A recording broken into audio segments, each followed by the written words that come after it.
Cop orders elderly black man to leave park seconds later. He's paralyzed with regret. The park was alive with laughter, but a single shout sliced through it like a blade. "Sir, you need to leave now." Officer Daniel Harper's voice boomed, his finger jabbing toward Isaiah Thompson, a 78-year-old black man sitting quietly on a park bench. Isaiah's weathered hands tightened around his journal, his eyes locking onto the young officers with a fire that belied his age. The park, a patchwork of families, joggers, and kids chasing frisbees, froze.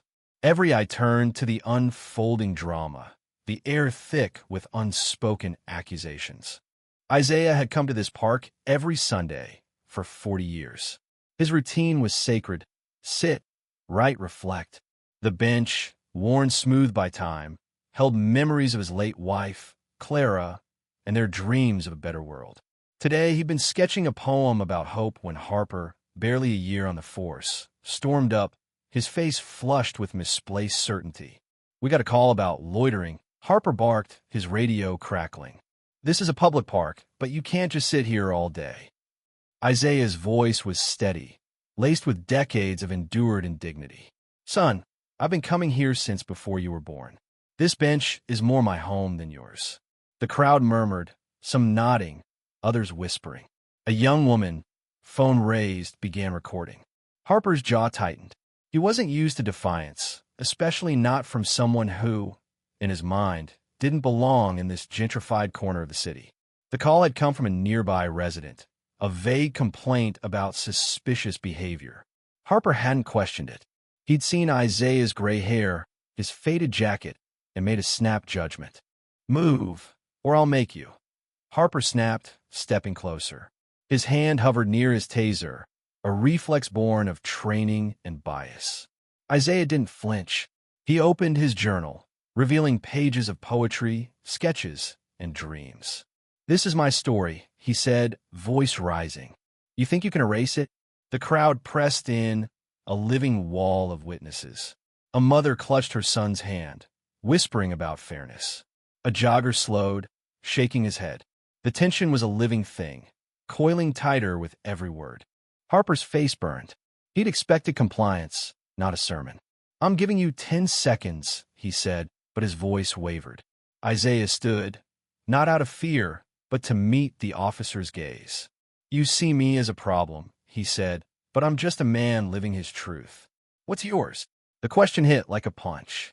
Harper's mind raced, replaying the call, the assumptions, the rush to act. He'd seen a black man in a park and let stereotypes fill in the blanks. Now those blanks stare back at him, human and unyielding. A voice broke the silence, a teenager, bold and angry. "Why's he gotta go?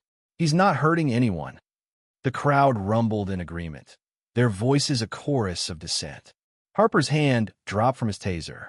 He saw the phone cameras, the faces, the weight of his choice. Isaiah's eyes held no malice, only a quiet challenge. "See me." For the first time, Harper did. He saw the journal, the years etched into Isaiah's hands, the dignity in his stance. Shame flooded him, sharp and paralyzing. "I made a mistake," Harper stammered, his voice barely audible. The crowd hushed. Isaiah nodded, not triumphant, but weary. "Mistakes cost," he said softly.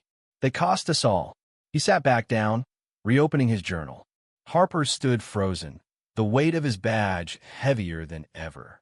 He'd acted on impulse, on a system that whispered suspicion into his ear. Now he saw the man, not the stereotype. The crowd dispersed slowly, some lingering to speak to Isaiah, others glaring at Harper. The officer walked away, his steps heavy, his mind replaying Isaiah's words. He'd return to this park, but not as the same man. Isaiah's pen scratched across the page, writing a new line. Truth bends, but never breaks. The park resumed its rhythm, but the air held a new charheya, a reminder that change begins when one heart dares to see another. Thank you for listening. If you find it interesting, please like and subscribe to follow the next stories.